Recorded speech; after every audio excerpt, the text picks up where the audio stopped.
If you become the CEO, I'm taking half the employees with me and quitting. The company will go bankrupt for sure. Thank you, that's really helpful. Huh? Honestly, that's really a relief. I'll leave it to you to handle the employees who quit with you. What are you talking about? My unexpected response left Steve, director, stunned. When I gave him a defiant smile, his face turned grim. What's with that face? It's irritating. You think you've won because you have many employees on your side, but that's not enough to bother me at all. Haha. Don't make excuses. If half the employees leave, this company is finished. Don't you get something that simple? Steve, who always tried to one-up me and harass me, was visibly upset by my reverse psychology, and he let out a high-pitched yell. I can stop you guys, so do as you please. Ha, don't come crying back to me later wanting to return. I'm done with the company with a useless CEO. 1 month later. Please, I beg you, help me. Steve came crying to my company, begging on his knees. My name is Mike. I'm a 42-year-old full-time employee. I've been working at this company since I was a new graduate and now serve as the head of the department, thanks to my hard work. Managing a department full of strong personalities and only men is tough, but I tackle my job every day with a sense of responsibility. As I was preparing for an afternoon meeting, Steve, my subordinate who is 4 years younger than me, came to my desk. Steve was a standout employee from the beginning and had always been considered a rising star among the young staff. He's very confident. Mike, how's the new project preparation going? Hurry up with the next instructions. The subordinates are struggling because of a boss like you. Sigh, I'm definitely more suited to be the head. It's frustrating when incompetence at the top affects everyone else. The new project is progressing well, and we've received positive feedback from the client. Now, Steve, go back to your work. Dang. Steve clicked his tongue and returned to his desk. He's always been someone who tries to dominate me. It seems he can't stand not being the best. Since I became the head over him, he's been even more confrontational. I usually ignore his sarcasm and focus on my work. But there's another issue. Steve is very harsh to employees who don't flatter him. He would ruthlessly criticize their work, even if there were no real issues, saying things like, "This is terrible, redo it. Do you even have any motivation?" I glanced over at Steve's desk and saw him at it again. How can you not make a simple document properly? Maybe you should just quit this company. I'm sorry. Seeing a young employee about to cry while apologizing, I went over to them. Let me see that. I checked the document and it was well organized with no issues. There's nothing wrong here. This is good work. You can move on to your other tasks. Thank you so much. Annoying. As the subordinate went back to his desk, Steve muttered something under his breath and resumed his work. I returned to my desk, feeling exasperated. The company atmosphere has been really bad lately. I need to do something about this. And then another problem arose.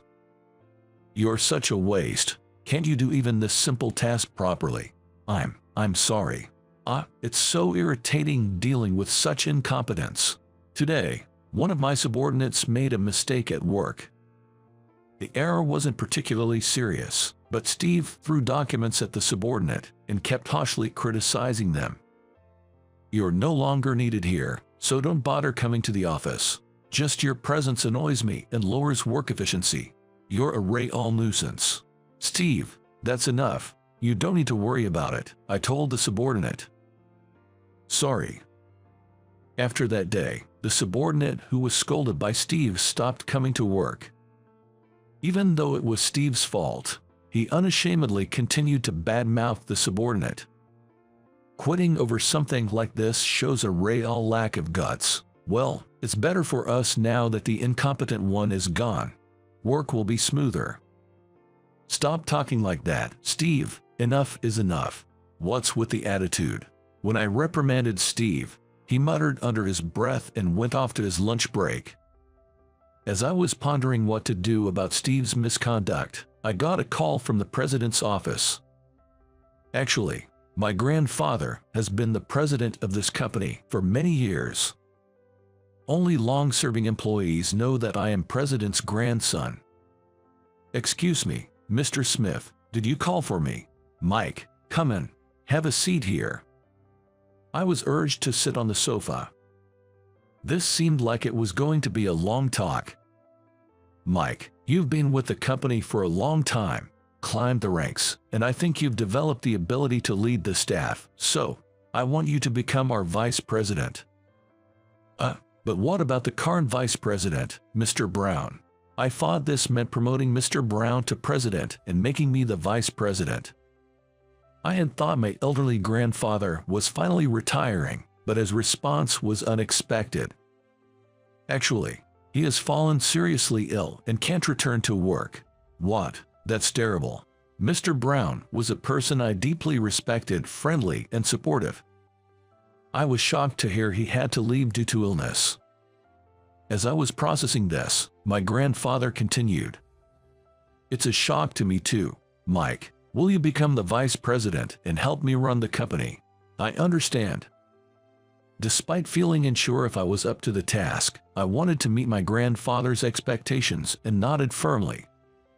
News of my appointment as vice president leaked somehow and quickly spread throughout the company. Steve's attitude towards me worsened. Once, as I walked through the office, he deliberately bumped into me and clicked his tongue. "Ouch, you're in my way. Don't just stand there like an idiot." Another time, he slammed documents on my desk and left without a word. I even caught him spreading lies about me to other employees. Mike is all about sucking up to the boss. At a drinking party with the boss, he was so obsequious it was disgusting. And did you know he's actually president's grandson? No wonder he got to be vice president without being any good at his job. You guys don't have to listen to Mike. I'm way better at this job. You'd be better off following me. I had never sucked up to any boss. Seeing Steve spread such falsehoods, I was shaking with anger but left the scene. A few days later, I noticed something strange. "Could you help me compile this document?" "Hey, are you listening?"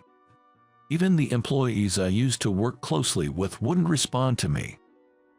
They just looked away and ignored me, starting other tasks. Stunned by this attitude, I heard Steve's mocking laugh behind me. "Too bad. Nobody listens to you anymore. You have no place here now." It seems like Steve is trying to turn the other employees against me. Yet, I remained undaunted and continued to focus on my work. "Steve, is everything ready for the next meeting? Show me what you've got. I need to check." "Seriously, why do I have to get your approval? I'm just doing my job as your supervisor." "Nobody thinks of you as a boss, haha, don't order me around. This worthless job, just do it yourself." When Steve said this to me, I could hear snickering from the other employees. "Enough, you guys." At the limit of my patience with the employees' attitude, I was about to shout when the intercom rang. "It's serious. Mr. Smith has..." "What?" Shockingly, my grandfather, the company's president, had suffered a heart attack and been rushed to the hospital.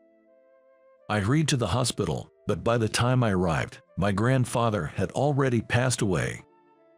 Engulfed in sorrow, I saw my grandfather's funeral proceed solemnly. "I will carry on your will, Grandpa." In his will, my grandfather named me as his successor and the next company president. After the funeral, with the help of employees who had always worked for us and admired my grandfather and me, I busily took over the company in his absence. These hectic days passed quickly, and finally, the day came when I was appointed president. As I entered the large hall where the restless employees had gathered and stood in front of the podium, the hall fell silent. "Thank you all for gathering here. It is with great sadness that I inform you that Mr. Smith, who has supported this company for many years, has passed away suddenly. Before his death, I was appointed as the next president of the company. So from today, I will become the president, and together with you all, I will continue to make this company thrive." Just as I finished speaking, Steve came to the front of the hall, snatched the microphone from the host, and began to protest. "I oppose this man becoming president. He's only inheriting the position because he's the late president's grandson, despite having no real ability. What will happen to this company under an incompetent president? Our performance will plummet. The company's management will suffer, and we might all end up on the streets. Don't you all actually oppose him as a president?" As Steve made his speech, the hall began to buzz again. From the crowd, jeers like "I oppose Mike becoming president," and "Steve is more suited to be president," could be heard, probably from employees always fawning over Steve. "Steve, I'm in the middle of an important conversation. Can you please be quiet?"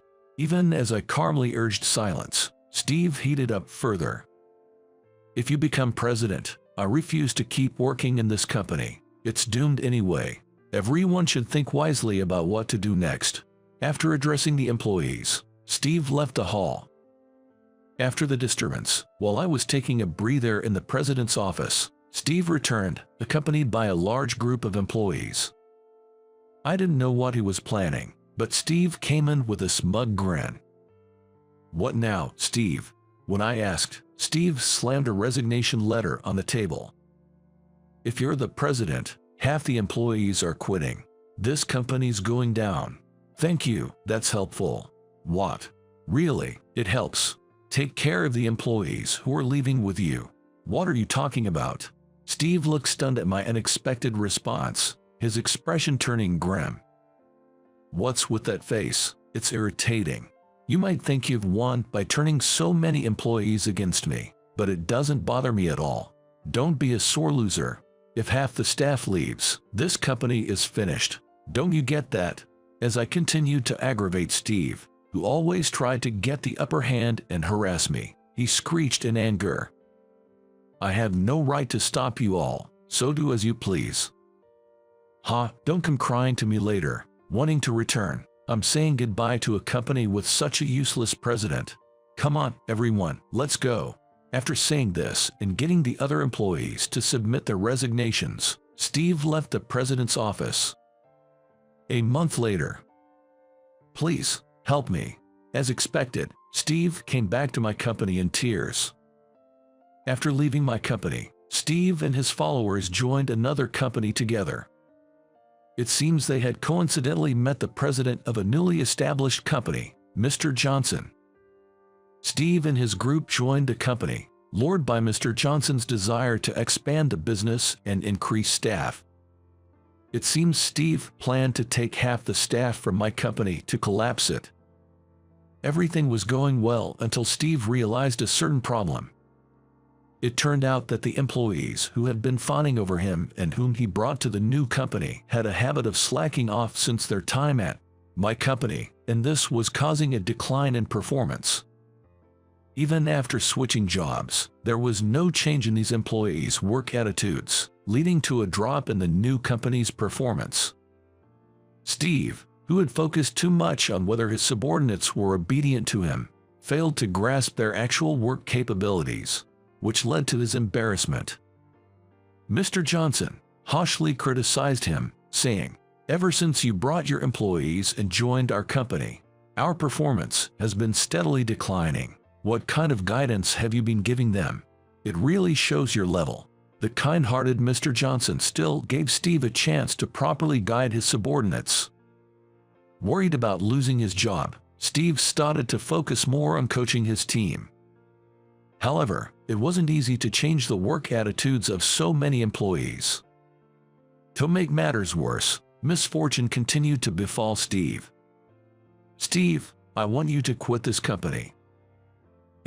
Although Steve had only been working for a few months, he was suddenly forced to resign, and he impatiently asked why. "I heard you were harassing your subordinates at your previous company, driving them to resign," he was accused. "Why do you know that?" It turned out that there was a chance to deal with his previous company, and during that time, I spoke with Mike Williams. Mike, that guy. Steve muttered my name in disgust. It seems this story is indeed true. No, this is a misunderstanding. It's all because of that guy, Joe. He's lying to frame me. I was being harassed by Mr. Williams, the president of that other company, so I brought my team here to change jobs. Please believe me. Well then, how do you explain this? Oops. Mr. Johnson laid out some photographs on the desk. There were pictures of Steve grabbing an employee's hair and scolding them harshly, and another of him grabbing an employee by the collar and glaring at them. To anyone, it looked like Steve was tormenting his employees. Then Mr. Johnson started playing a recording. Steve's voice, scolding his subordinates harshly, resonated from it. This is your voice, isn't it? How awful. But this is. You were tough on subordinates who didn't flatter you and constantly showered them with unkind words, weren't you? We can afford to have you crush our talented employees. I want you to resign. No way. I promise I won't do anything like this again. Please forgive me. Even though you say that, you haven't made any significant contributions since joining our company. Frankly, I don't think your abilities are that great. There's no benefit for us in keeping you. That's. Steve, who was full of confidence in his abilities, was completely devastated by the decision to be fired and was expelled from the company. But his misfortune didn't end there. Shortly after being kicked out, Steve was sued by a former employee whom he had harassed and forced to resign from the company. The former employee had collected voice recordings of being verbally abused by Steve as evidence. As a result, Steve faced a claim for damages. Having already resigned, Steve struggled with daily expenses and now had to deal with paying for damages. Though finding a new job quickly would have been ideal, companies were reluctant to hire Steve after he was fired so soon from his last job. Proud Steve, refusing to work for a subsidiary, pleaded at the job center, only to be met with a sigh. I don't think there are many companies willing to hire you. As he continued this way, Steve's savings ran out, and he could no longer pay the rent for the apartment he had been living in since working at my company. Now, he is staying in a small, run-down apartment. Having narrated all this, Steve knelt before me. Please, Mike, hire me again at this company. I won't harass anyone anymore and will work diligently. I'm truly sorry for everything. Faced with this sudden plea at the company entrance, even I was at a loss. Employees passing by whispered to each other. Isn't that Steve? Nah, it is. What's he doing? He looks so bad. Steve's face reddened as he heard their voices. Steve, I understand how you feel, I said. So, as Steve looked up hopefully, I spoke coldly. But even if you apologize now, it doesn't erase the scars you left on the employees who quit because of your harassment. You didn't think much of it, but those you harassed were deeply hurt. That you don't understand such a simple thing and hurt our valuable employees means you have no place in our company. It's bothersome to have you here any longer, so could you please leave? That's, darn it. With a look of despair and then frustration, Steve left my company. Mr. Williams. This deal was a huge success. Yes, thanks to everyone's cooperation and hard work. Thank you. Having Mr. Williams visit the site and offer advice really boosts the morale of the staff. I'm glad to hear that. I was worried I might be a nuisance. Not at all. Everyone trusts you, especially since the employees who remained are all loyal. After Steve and his followers resigned, my company's performance improved significantly. The dedicated and motivated remaining staff worked efficiently, despite being fewer in number, leading to these results. The overall atmosphere of the company became brighter and more energetic, enabling everyone to work together harmoniously and enjoyably.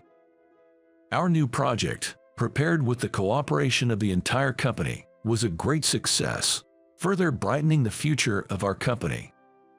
Today, I continue to work alongside trustworthy colleagues on meaningful projects, enjoying fulfilling days.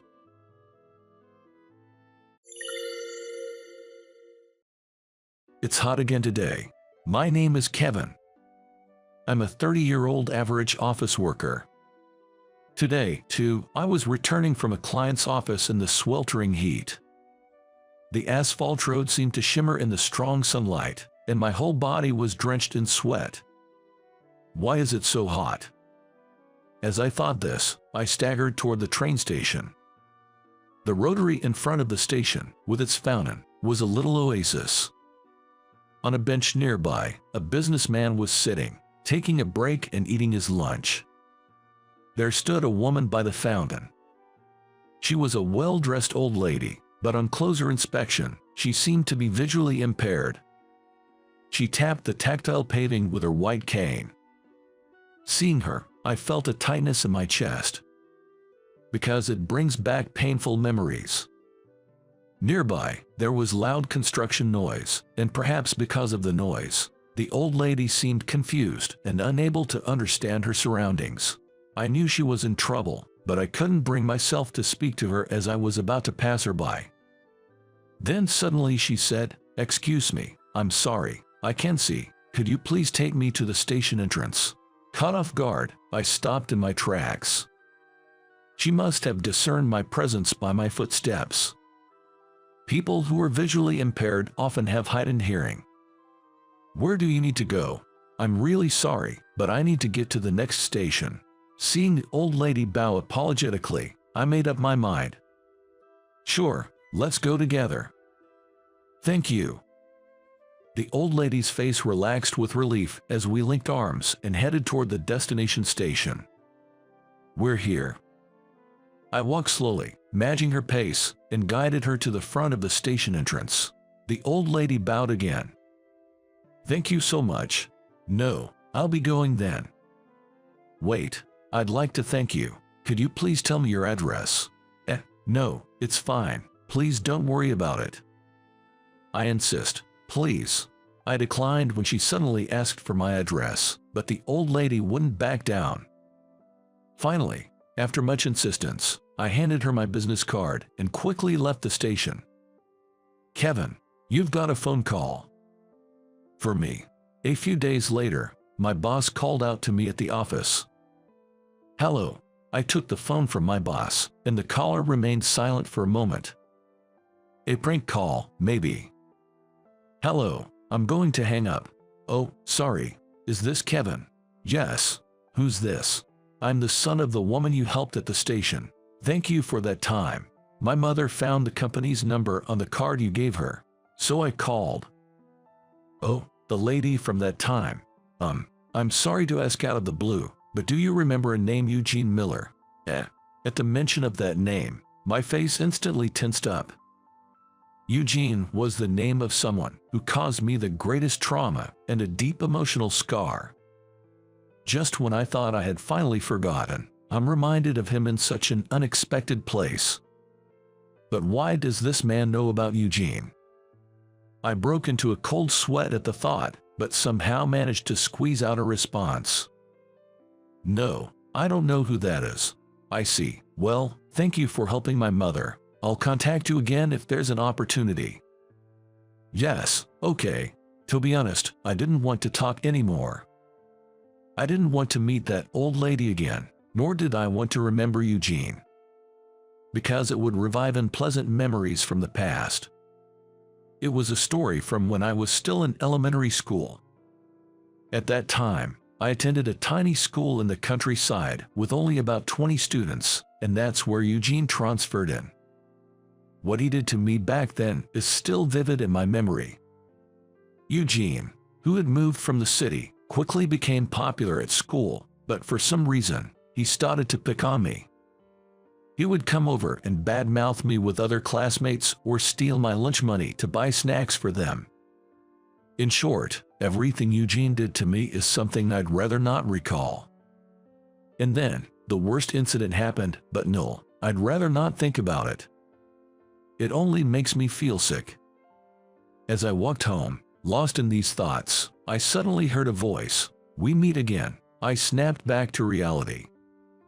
Looking up, I saw the old lady with a white cane, the same one from before.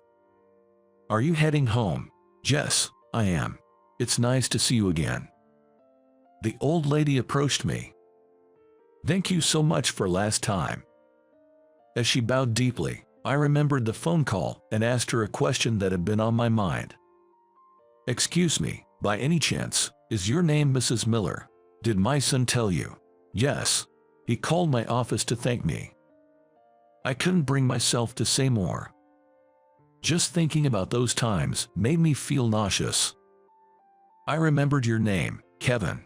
Are you still afraid of Eugene? At those words from the old lady, my eyes widened. So, it was true. My unpleasant suspicion had been confirmed. Yes, that's right. I'm truly sorry. The old lady looked sad. She was Eugene's mother.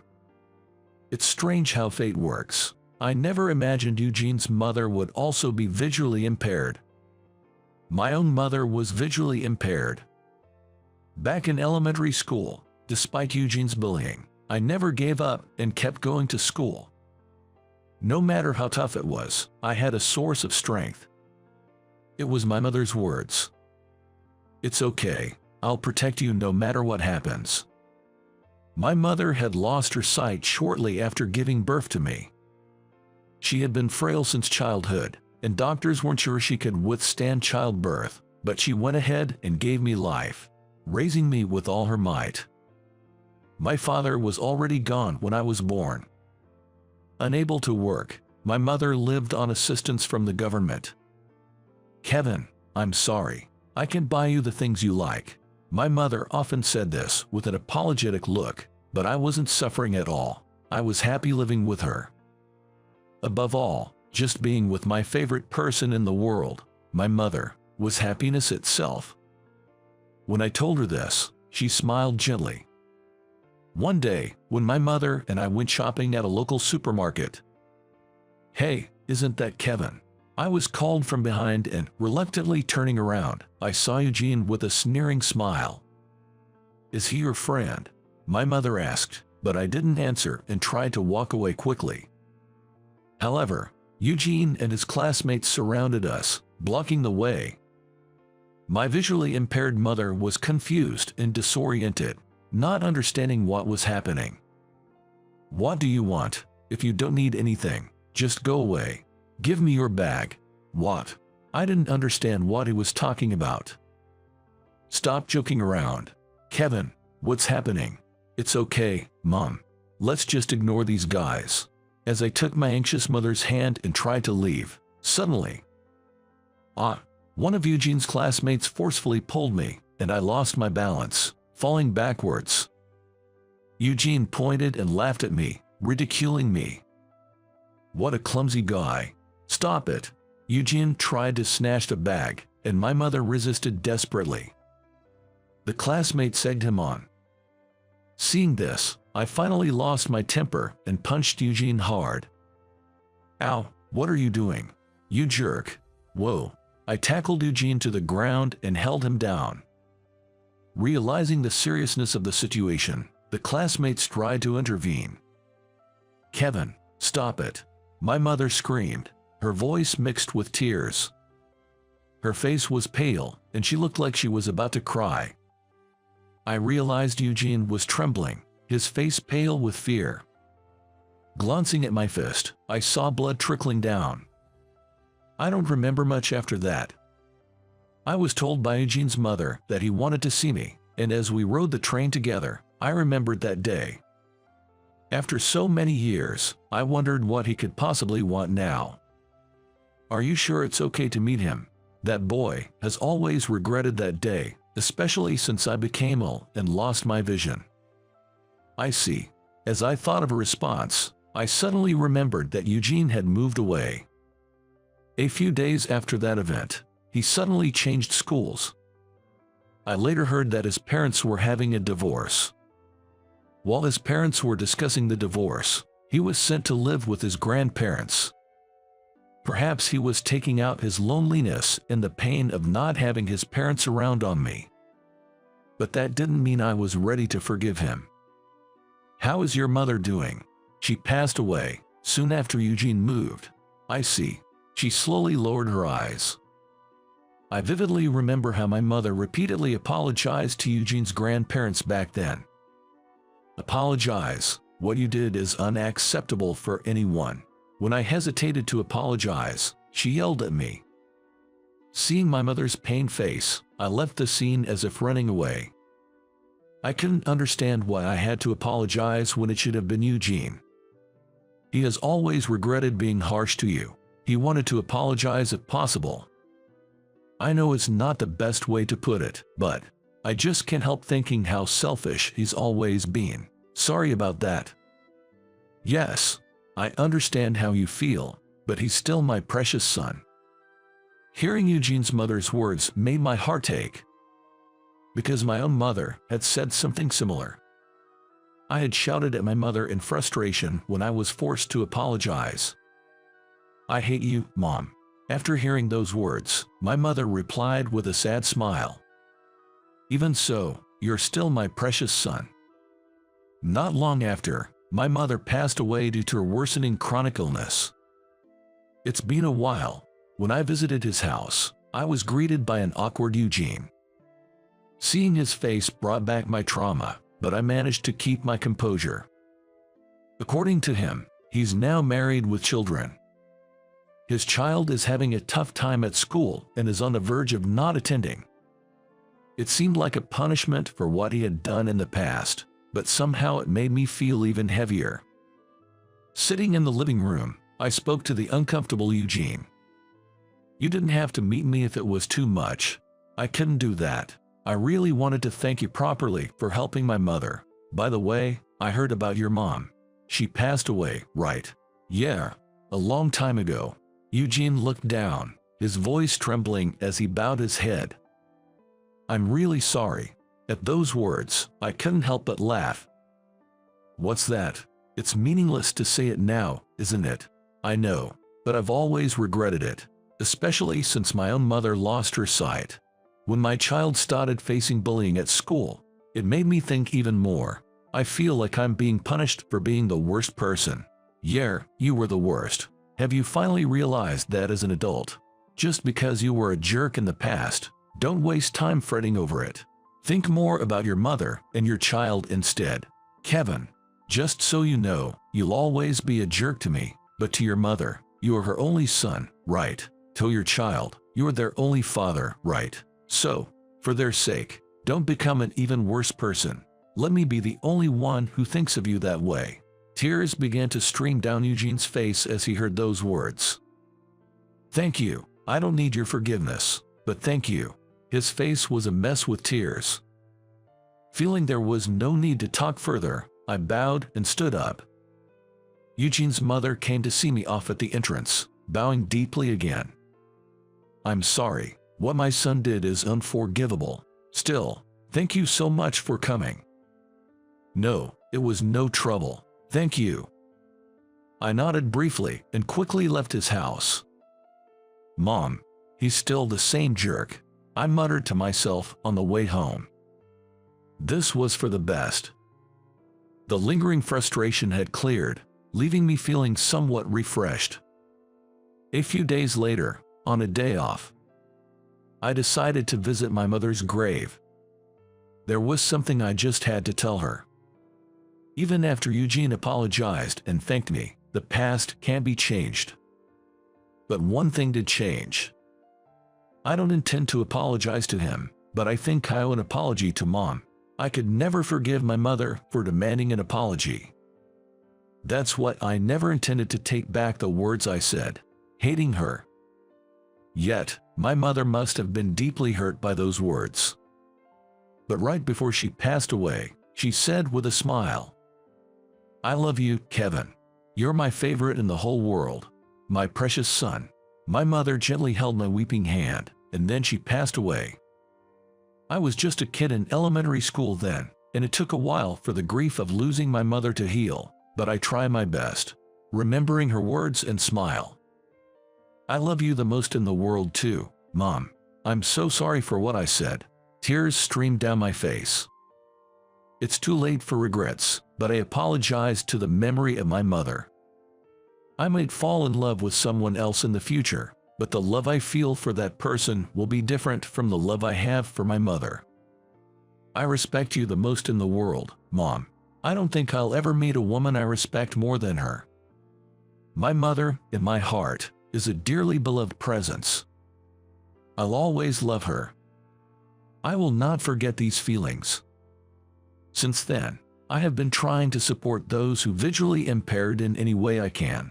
So I have been volunteering in the community and am currently learning Braille. I hadn't met Eugene or his mother since that day. I don't know what I might say, remembering the past, and I don't want to meet them ever again. It's better for both of us to walk completely separate paths. I want to let go of the negative feelings and keep trying my best, hoping to somehow repay my mother for my regrets. Surely, my mother will be watching over me from heaven. I'm not a chief anymore. I'm a director now and will soon be promoted to vice president. After dropping out of middle school, I landed my first job at a company where my boss constantly looked down on me and eventually fired me. Today is my wedding anniversary with my wife, yet it turned out to be the worst possible reunion. After getting fired, I immediately found another job, but it seems like my condescending former boss still thinks I'm unemployed. If you really insist, I might consider rehiring you at our company. I'll be the executive vice president soon, and I can get you back in. But in return, you must swear loyalty to me. If you promise to do that, I'll give you another chance.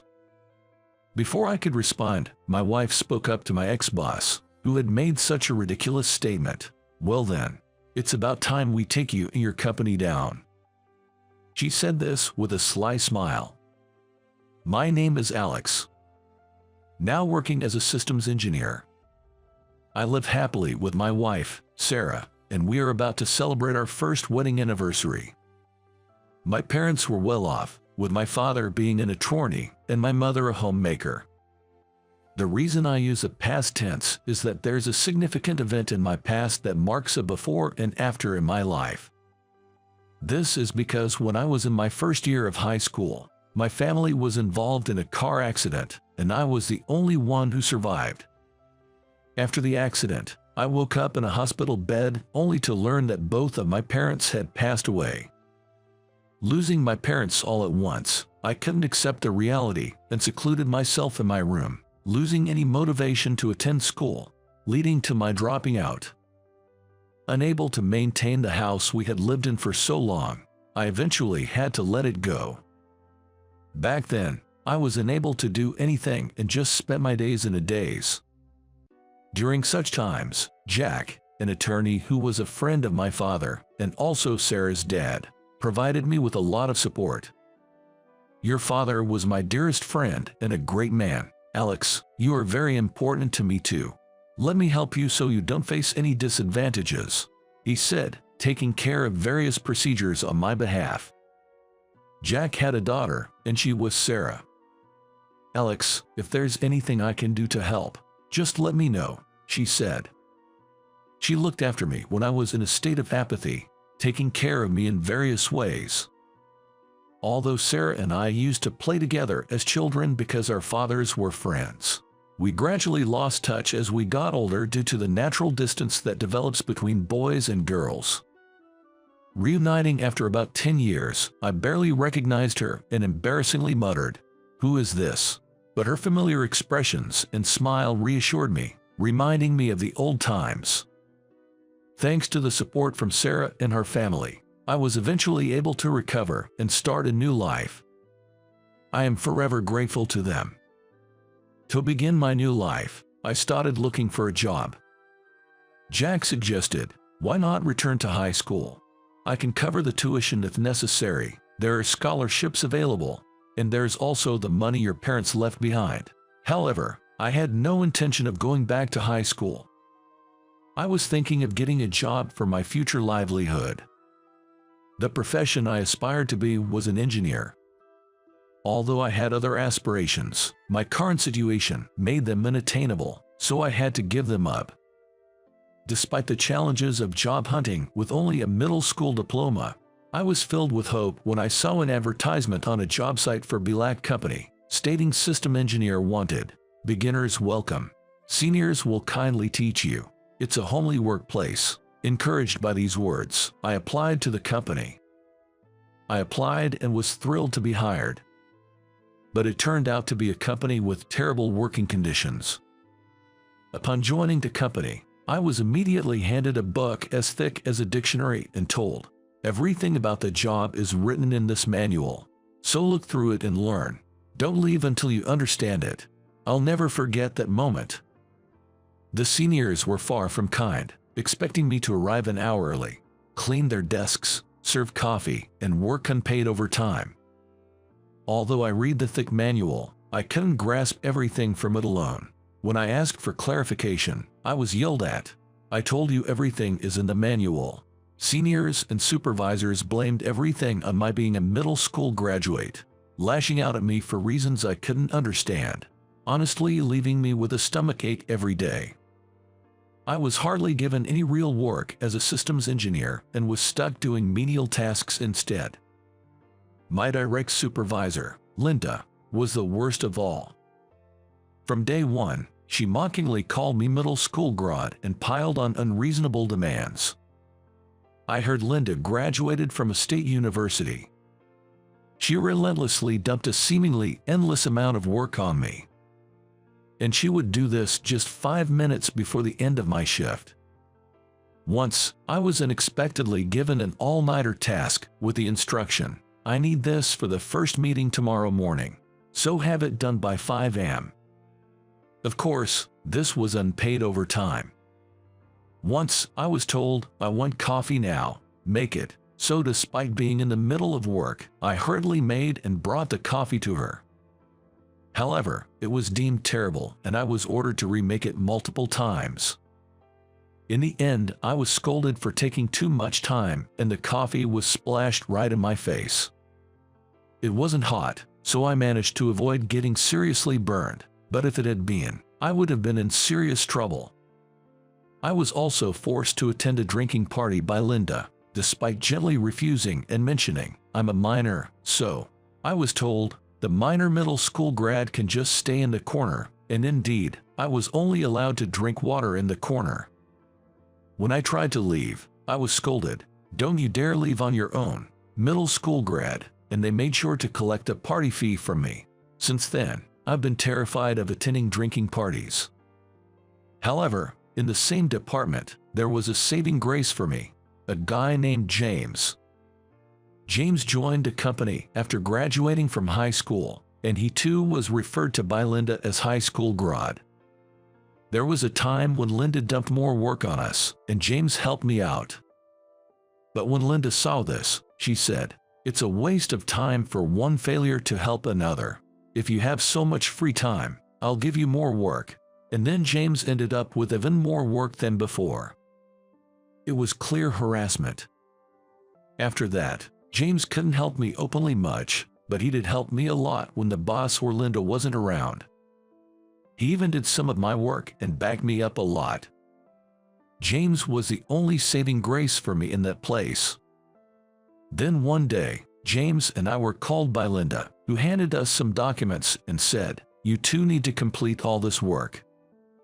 The deadlines are written on each cover. You must adhere to them strictly. You know what will happen if you don't meet them, right? The amount of work we were assigned was enormous, seemingly impossible. At first glance, there were about 30 tasks. And the deadline is the day after tomorrow. Flipping through the documents, I realized more than half of them were due tomorrow. It's 6 p.m. now. Starting this late, completing more than half by tomorrow morning is impossible. There's no way we can finish this. This is unreasonable. There's no way we can.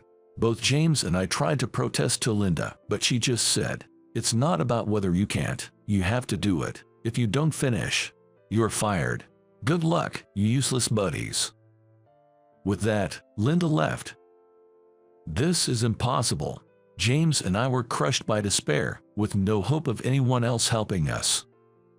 I couldn't imagine other colleagues offering their help. Having hardly done any real work as a systems engineer before, being suddenly tasked with this job was overwhelming. Well, let's just do what we can, James said, picking up the stack of documents. Yeah, let's give it our best shot. With a forced smile, we decided to start with the tasks to next morning. I tried my best to understand the thick manual I received on my first day while working on the tasks. We worked desperately, continuing even after everyone else had left, and before we knew it, morning came. The sunlight shining through the windows was blinding. So, did you manage to complete them? Linda asked us first thing in the morning. We couldn't finish everything. It was an expected outcome. James and I couldn't complete all the work. I'd like to know if anyone could manage that amount of work in one night. Surely, even Linda, who assigned it, would find it impossible. Well then, you'll have to take responsibility. You're both fired as of today. What? Isn't it obvious? You couldn't do your job properly. We have no need for such incompetence, especially from a high school and middle school grad. We don't need low-educated people here, she said. Wait a minute. That amount was impossible. Linda, you knew that, right? Who do you think you're talking to? It's your fault for not being able to do your job. But that's just. Despite our back and forth with Linda, we couldn't win against her, and we were indeed fired. With people like Manager Dean and Director Kimberly taking a hands-off approach, Linda's word was enough to get us fired in this company. After leaving the company with James, I couldn't help but break down and cry. I couldn't stop the tears from guilt. James, I'm so sorry. It's all my fault. Alex, it's hard to understand you when you're crying like this, James said with a wry smile. It's all because of me. No, that was all Linda's doing. Well, it's done now. Leaving that terrible company might just be for the best. James offered me tissue as he smiled broadly, his grin seemingly deserving of a sound effect. Exhausted from the all-nighter, we talked about confronting President Thompson directly the next day at work, but ended up going home and sleeping soundly. However, that evening, I received a call from Mr. Thompson, the president, who simply said, "You're all fired after what you did. Don't expect any severance pay," before hanging up. After that, no matter how many times I called, I couldn't get through. I was probably blocked. Honestly, at that moment, I was beyond caring about that. So when James suggested, "Let's have a farewell party for us," and came over to my place the next day, I couldn't think about the future at all. As we ate and talked, James mentioned, "By the way, Alex, I've been thinking about starting my own company. Would you help me out? Be my first employee?" He put his arm around my shoulder as he said this. James was already looking towards the future. Impressive. Seeing him like that made me realize I couldn't keep moping around. "Yes, please let me know if there's anything I can do." I figured I had nothing left to lose, so why not give it my all working for James? And James really did start his own company. We continued as systems engineers, the same as our previous job. Despite numerous competitors, we managed to find work and gradually increase our clientele. Now we have many clients and are busy working. And Sarah, who had always been there for me during the hard times after my parents' accident and at work, became my girlfriend a while back. It's a fond memory when she said, "I'll support you, Alex," and we laughed because it's usually the other way around. Since James' company was doing well, I proposed to Sarah. She accepted, and we were able to get married. I feel incredibly happy now, a stark contrast to my lowest moments. Today is our first wedding anniversary. To celebrate, we booked a famous Japanese restaurant in the area. The highlight of this restaurant is the large teppan grill in front of the counter seats where the chef cooks the ingredients. The chef's performance while cooking is popular, making it a sought-after reservation. We had to book half a year in advance. Sarah was also saying, "I'm really looking forward to it," so I was truly relieved that we were able to get a reservation. Then, Sarah and I went to the restaurant at our reservation time and were led to prime seats right in the middle of the counter. "Wow, these are the best seats," Sarah said with a smile, and I agreed, "Yeah, we're lucky." We ordered wine and toasted. Right in front of us, Chef Michael was already grilling some Wagyu beef, and the aroma was enticing. As we sipped on wine and savored the food, enjoying a pleasant conversation, a voice from behind suddenly asked, "Hey, aren't you the middle school grad guy?" I instinctively turned around, and there was Linda. Honestly, my first thought was, I should have known. She was the only one who ever called me a middle school grad. "Linda." "Knew it. What are you doing here?" Linda approached as she spoke. As usual, just having Linda in front of me made my body tense up momentarily. It might as well be considered a reflex. "How have you been, Linda?" "Me. I'm here for a business dinner. I just happened to see a familiar face on my way back from the restroom." Then, Linda's expression turned condescending, and she smirked. As always, the middle school grad looks so gloomy. I'll just ignore her. She'll give up eventually. That's what I decided, and chose to ignore her. I could see Michael grilling abalone now. It looked delicious too. "By the way, after you left our company, were you able to find a job anywhere? Though, as a middle school grad, I suppose you hardly have any income," she taunted. "Here's your abalone. Please enjoy," the chef interrupted. "This looks delicious. Let's eat, Sarah." "Yes, let's eat." Ignoring Linda, Sarah and I enjoyed abalone. "Wow, it's so chewy." Seemingly irked by our disregard, Linda continued her provocations. "Despite being a middle school grad, you can afford to dine at such a high-end place. Is this lady your wife?" At that remark, Sarah glanced at Linda. "Are you being supported by your wife? How does that make you feel as a man?" "Well, I guess it can be helped since you're a middle school grad." Linda laughed mockingly. Sarah, unable to hold back, started to stand up, saying, "Excuse me, what have you been saying all this time?" But I stopped her. "Sarah, let's just ignore her." Mistaking our silence for defeat, Linda jeered, "Can't come back with a response. How pitiful." "Linda, I just don't want to stoop to your level.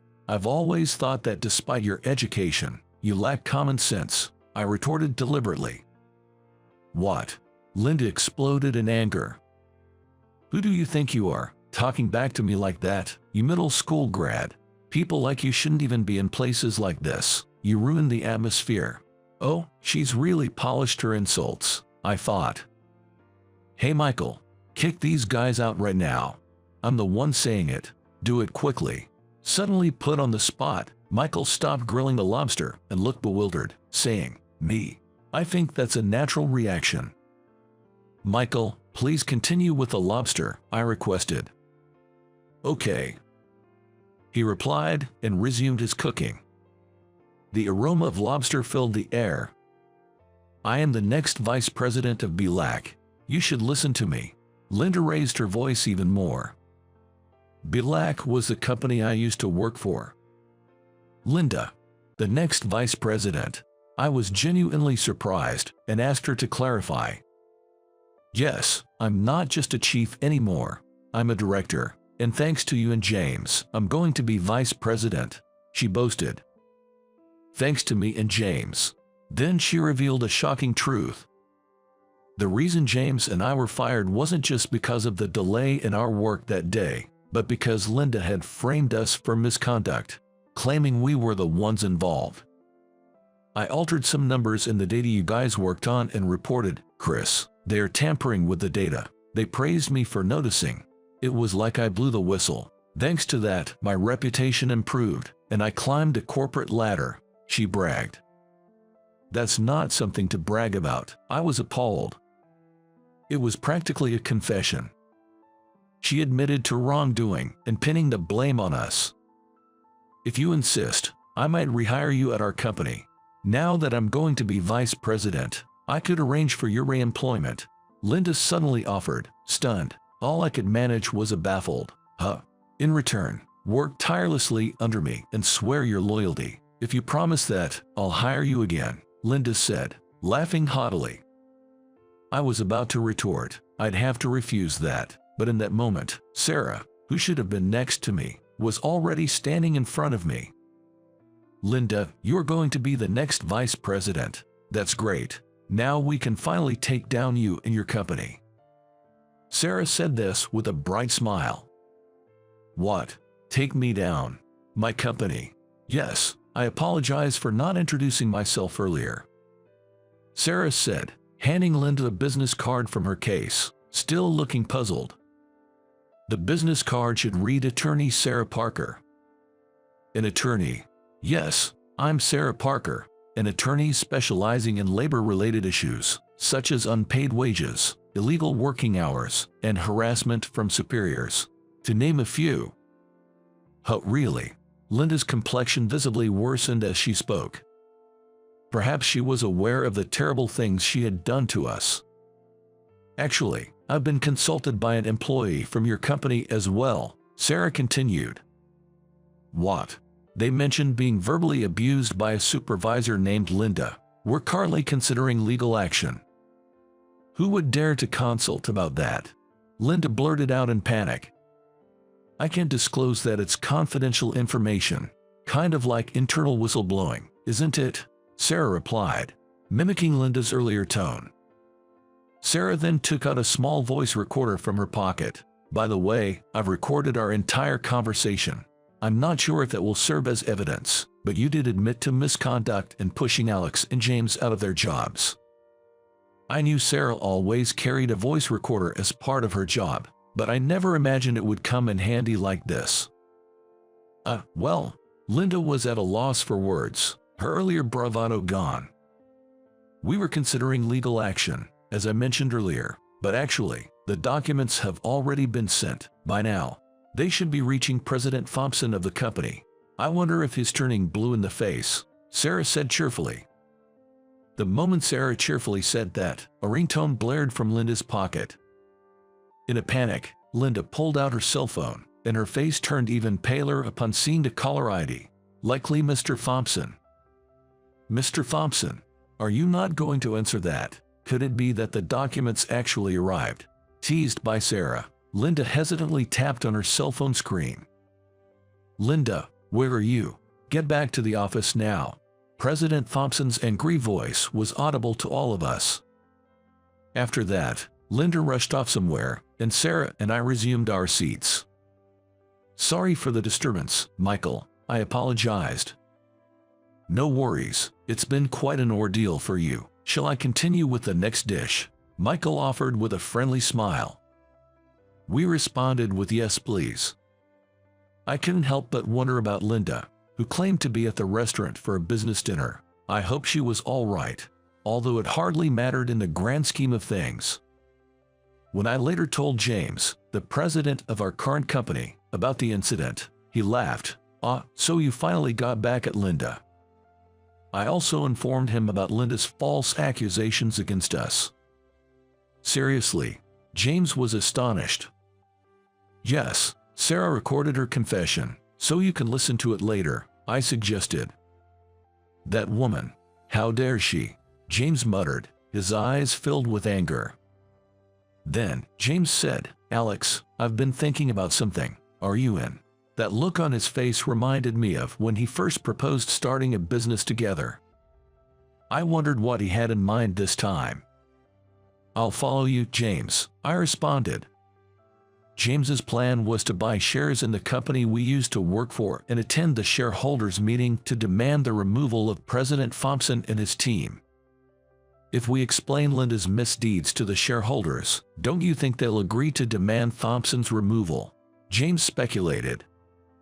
There's a possibility, especially since Linda, who's about to become vice president, has already been reported in legal documents, I agreed. Wasting no time, James and I purchased shares and successfully made contact with the shareholders. We recounted all the things Linda had done to us. We also had plenty to say about Kimberly and Mr. Thompson, who were considering promoting such a person to executive vice president while turning a blind eye to her actions. The fact that an attorney was already involved added credibility to her claims. Many shareholders were appalled by the company's unethical practices. An emergency shareholders meeting was called, resulting in the dismissal of President Thompson and his executives. Our company, led by James as the president, then acquired the company to protect the remaining employees. Linda was ousted and lost her job as a result. After being fired, Linda suddenly showed up at our company one day and said, "I was just stressed out working for such a toxic company. That's all it was. Just taking it out a little on you juniors, right? You'll forgive me, won't you? I could even consider working at your place, James." And for some reason, she had the audacity to say this from a position of superiority, clinging to James for a chance. But James dismissed her. "Linda, you're just reaping what you sowed," and promptly sent her away. Unable to find employment elsewhere due to her personality, Lindy ended up working at a nightclub, where she reportedly wasn't very successful.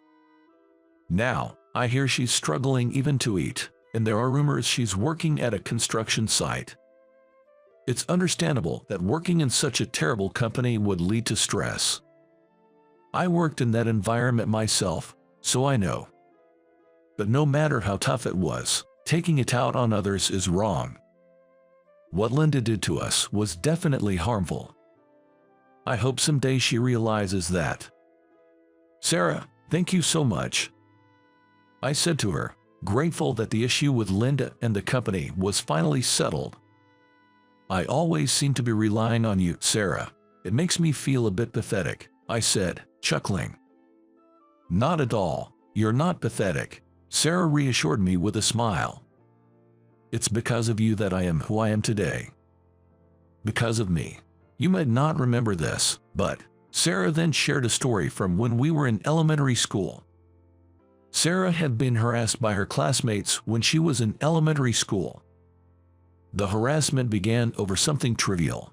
Her classmates found out her father was an attorney. Sarah's family must be rich.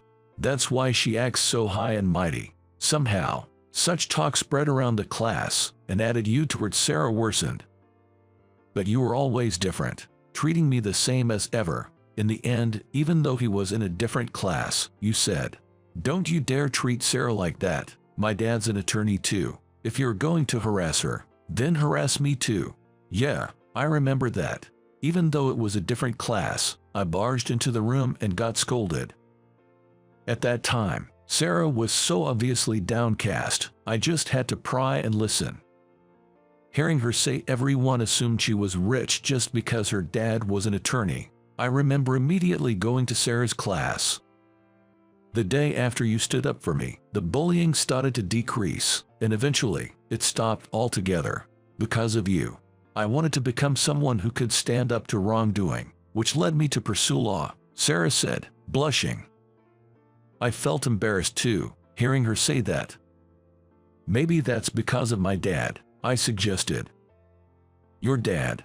Yeah, he was also an attorney, right? He always stood firm against what was wrong. Maybe his influence rubbed off on me. My dad lived by the creed, be fair, just, and uphold righteousness, and that motto was framed in his study. I guess I was full of a sense of justice because of my dad," I mused.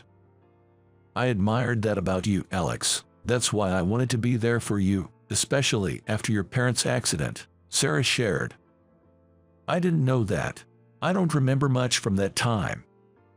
But I clearly remember being supported by Sarah and Jack. But it really frustrated me to see Alex, who had finally got back on his feet, suffering in such a toxic company. I wanted to do something to help. When I was working at Bilac, Sarah, who was a college student at the time, continued, saying how helpless she felt not being able to do anything.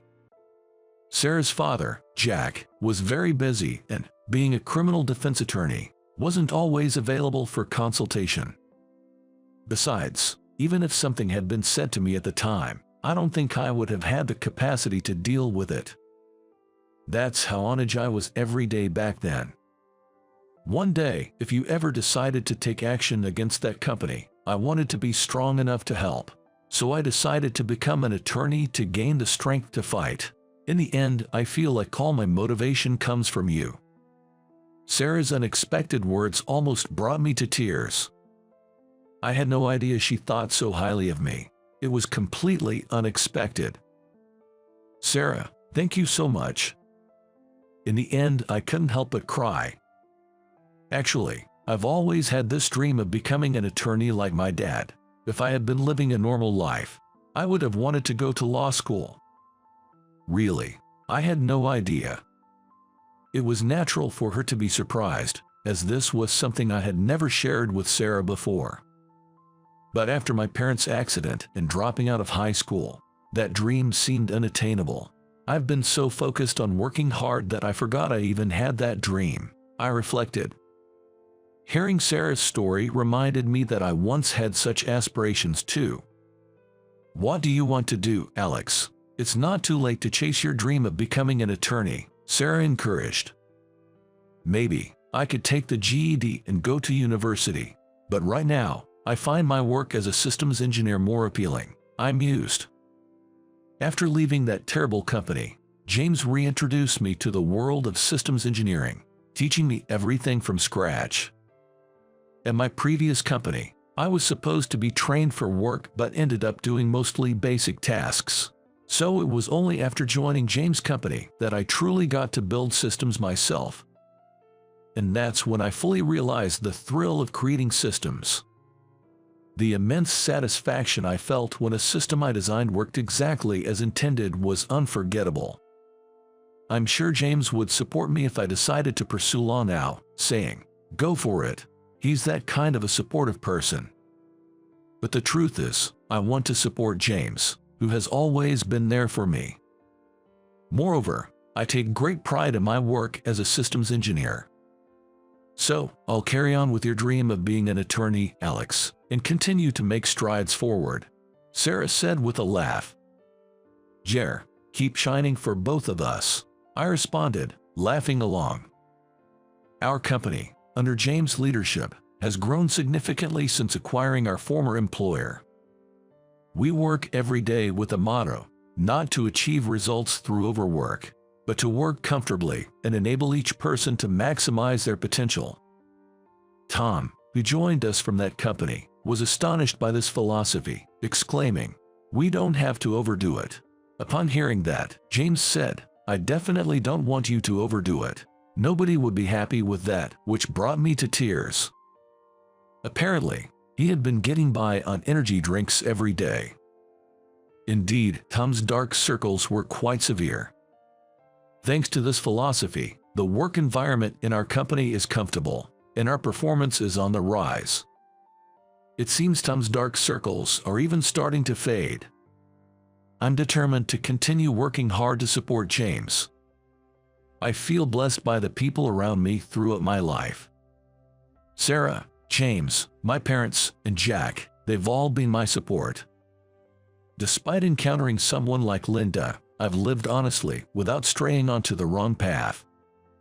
I believe that's why I'm not facing an end like Linda's. They say that others are a mirror reflecting oneself. I believe that when you do good things for others, good things will surely come back to you. Conversely, if you do bad things will return to you. I'm reminded once again of my desire to be sincere with everyone I encounter.